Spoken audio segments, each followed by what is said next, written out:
Hi guys, welcome back to Budget Love. So if you haven't subscribed, quickly you do so. Definitely like and share this video. So today we are going to be creating a budget using the 6-jar budgeting method, which was created by a guy named T Harv Eker.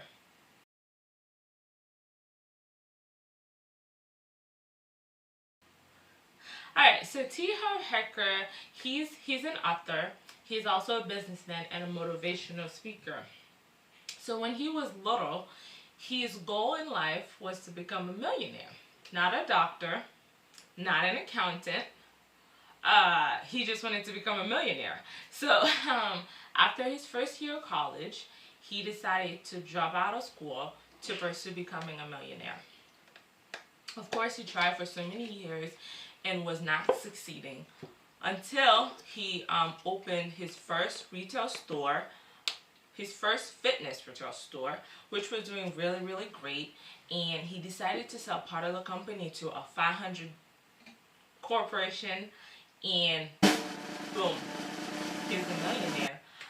Unfortunately, the money did not last because due to poor management.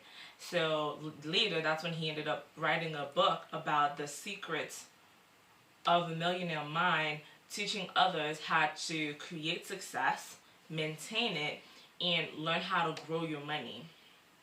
So what is the 6-jar budgeting method?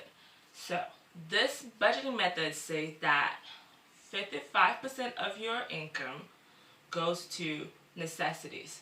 So we're talking about rent, mortgage, utilities, things that you need to be able to survive.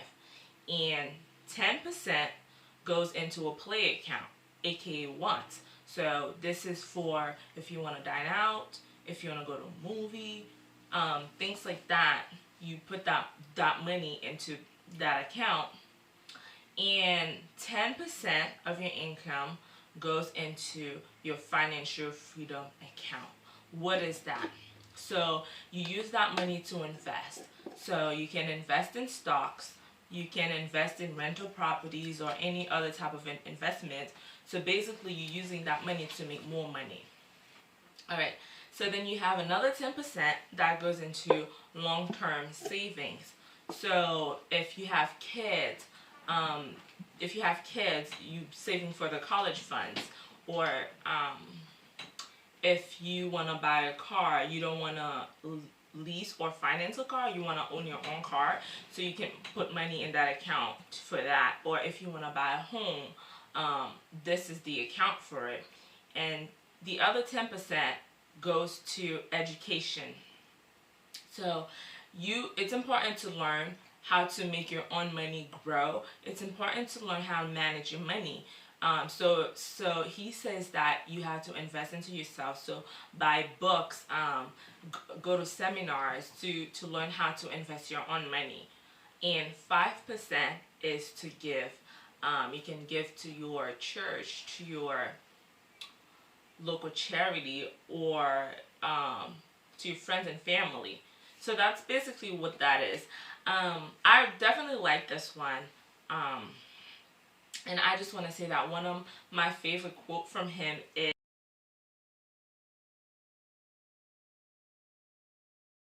so a lot of people say that budgeting is hard, but at the end of each month you don't have any savings. It's important to learn how to budget, because if you want to have savings, you really have to learn how to do it and stick to it, especially with everything that is happening now. Nobody knew this was going to happen, it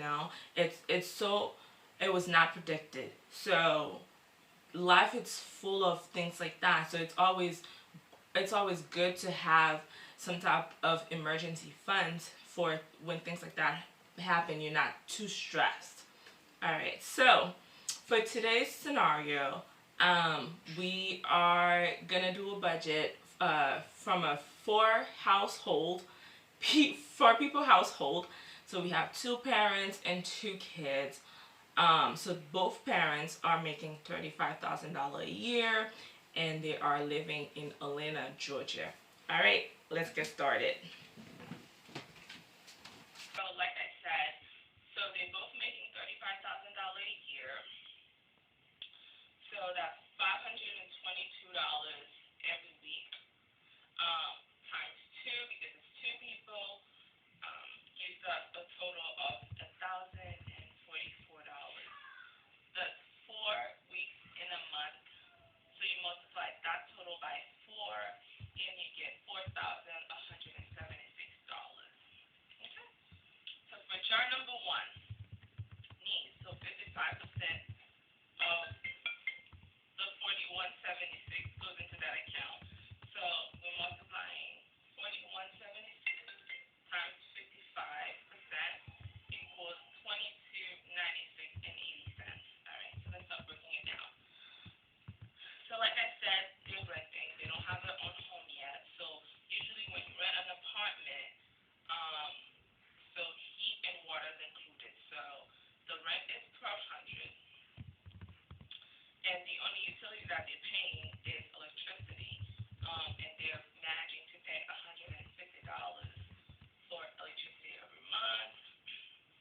Groceries, they don't eat out as much. They buy the food. They cook a lot. So we're budgeting $250. And the kids, they go to school. They go to school 5 days a week, so they eat lunch at school. However, I just want to mention that during the summer, they might want to increase that budget because the kids will be home and they will be eating 3 meals a day. Okay. So transportation. Transportation, they're budgeting a total of $220. They own the car. They have one car. They own it. And for insurance and gas, so they're totaling $220.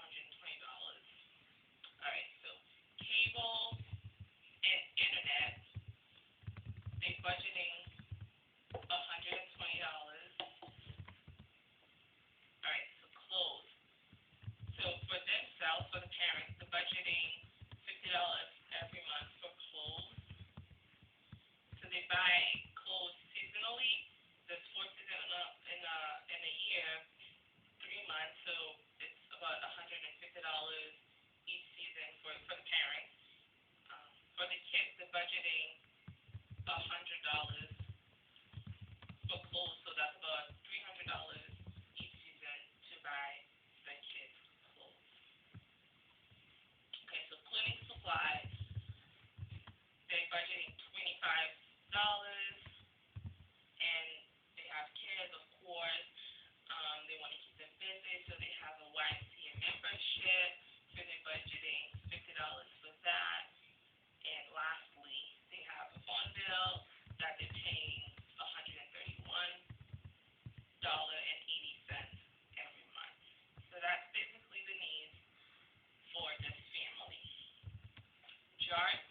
$58.80. So they decided to give their church $100 every month, and they put $50 aside for friends and family, just in case the family or friends is going through a hard time. They can help out, and they decided to give the remaining $58.80 to any local charity. Please note that I do not include any healthcare expenses or 401k. The two things that I like about it is that it's not only helping you save, but it's also teaching you how to use your own money to make more money. And I think that's great. And also I also like the education part, because it's important to invest into yourself and to learn how to invest in and grow your money, because they don't really teach that at school. So it's important to go out there and find the knowledge and use it in order to grow and get to that financial goal of yours. Thank you so much for watching. Don't forget to subscribe, like, and share this. Comment any questions or any suggestions, anything you want to say, definitely comment below. Alright, thank you so much. Until next time. Bye.